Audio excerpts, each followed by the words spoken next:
Aujourd'hui, on explore une idée qui pourrait bien changer notre façon de voir la vie elle-même. C'est une fusion assez audacieuse entre la biologie et la physique la plus fondamentale. Allez, on attaque direct avec la grande question. Et si l'évolution, finalement, ce n'était pas qu'une série d'accidents chanceux? Et si, au fond, elle obéissait aux lois étranges et probabilistes du monde quantique? C'est cette question un peu folle qu'on va creuser ensemble. Pour commencer, il faut complètement changer de perspective. Oublions un instant ce qu'on pense savoir. Une espèce, ce n'est plus juste une collection d'animaux ou de plantes. Non, on va la redéfinir à un niveau beaucoup plus abstrait. D'un côté, on a la vision classique, facile à comprendre. Une espèce, ce sont les organismes qu'on peut voir et compter ici et maintenant. Et de l'autre, une idée qui bouscule tout. Une espèce, ce n'est pas une chose concrète, mais plutôt un nuage de probabilités.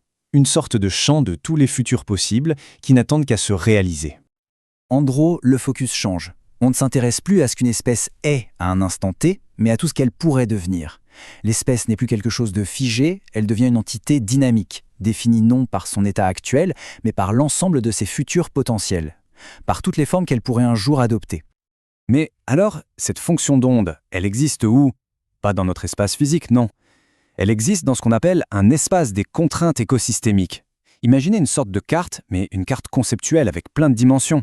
Un axe représente la température, un autre la nourriture disponible, un autre la présence de prédateurs. C'est dans ce paysage abstrait que le destin de l'espèce se joue. Ok, donc si une espèce est une fonction d'onde, alors logiquement, son évolution dans le temps peut être décrite par une équation. Un peu comme on décrit le mouvement d'une particule en physique quantique en fait. Et c'est là que ça devient vraiment dingue. L'idée centrale, c'est et si on pouvait adapter la célèbre équation de Schrödinger, mais au lieu de l'appliquer à un tout petit électron, on l'appliquait à une espèce entière, pour prédire son évolution. C'est une proposition assez vertigineuse, il faut l'avouer. Et on regarde ce qu'il y a dans cette équation. D'abord, la fonction d'onde, psi, ça c'est notre espèce et tout son potentiel. Ensuite, le terme cinétique, ça c'est le moteur en quelque sorte. C'est la capacité de l'espèce à explorer, à muter, à essayer de nouvelles choses génétiquement. Et enfin, le terme potentiel, ça c'est le monde extérieur, l'environnement qui sélectionne, qui va pousser et tirer l'évolution dans certaines directions plutôt que d'autres. Alors, comment on explique l'apparition d'une nouvelle espèce avec ce modèle? Eh bien, c'est l'équivalent de l'effondrement de la fonction d'onde. Le grand nuage de possibilités se réduit d'un coup, se concentre et, hop, une solution stable, une forme de vie qui marche, se cristallise et devient une réalité qu'on peut observer. D'accord, mais pourquoi? Pourquoi est-ce que ça arrive? Quelle est cette force qui pousse ce nuage de possibilités à se transformer en forme ordonnée et complexe? La réponse, il faut la chercher du côté d'un concept fondamental de la thermodynamique, la négantropie. Pour faire simple, l'entropie, c'est la tendance naturelle de tout à aller vers le désordre. C'est votre tasse de café chaud qui finit toujours par refroidir, c'est inévitable. Eh bien, la négantropie, c'est tout l'inverse. C'est la vie elle-même. C'est cette force incroyable qui construit des cathédrales de complexité à partir de simples briques, qui lutte sans arrêt contre ce retour au chaos. Donc, dans ce cadre, une espèce qui réussit, c'est un point d'équilibre. C'est ce que la source appelle une congruence. C'est ce moment parfait où l'ordre interne du code génétique trouve une harmonie totale avec l'ordre externe, avec les contraintes du monde. C'est une solution stable aux grands problèmes de l'existence. Autrement dit, une espèce, ce n'est pas juste un animal ou une plante. C'est une signature, c'est une preuve, gravée dans la matière, qu'un équilibre a été trouvé. C'est la trace visible de l'ordre qui triomphe, même si ce n'est que pour un temps du désordre ambiant. Et maintenant, on prend de la hauteur, parce que ce principe d'organisation, cette lutte de la négantropie contre l'entropie, ça ne se limite pas du tout à la biologie.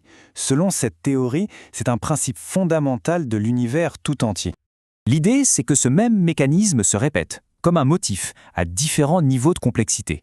Chaque niveau, qu'on appelle un plan d'émergence, utilise ce même principe pour créer une forme d'ordre encore plus élevée que la précédente.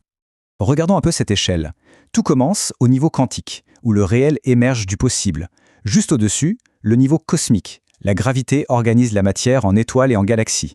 Puis vient la vie, qui utilise l'ADN pour stocker l'information et créer des espèces. Ensuite, l'esprit, qui organise nos perceptions en modèles du monde, les civilisations, qui s'organisent autour de mythes communs. Et enfin, le savoir, qui s'organise en triant les idées. À chaque niveau, c'est le même principe fondamental, un tri qui crée un ordre supérieur. Le point crucial à comprendre, c'est que cette échelle est cumulative. Tout s'empile. L'esprit ne peut pas émerger sans la vie ne peut pas émerger sans la bonne organisation de la matière. Chaque plan sert de fondation pour le suivant, dans une montée continue vers toujours plus de complexité, toujours plus d'informations structurées. Et tout ça nous amène à la question finale, une question qui donne un peu le vertige.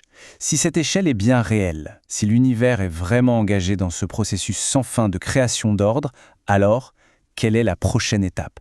Quel est le prochain niveau de complexité? Le nouveau plan d'émergence qui est peut-être en train de naître là, sous nos yeux? La question reste ouverte.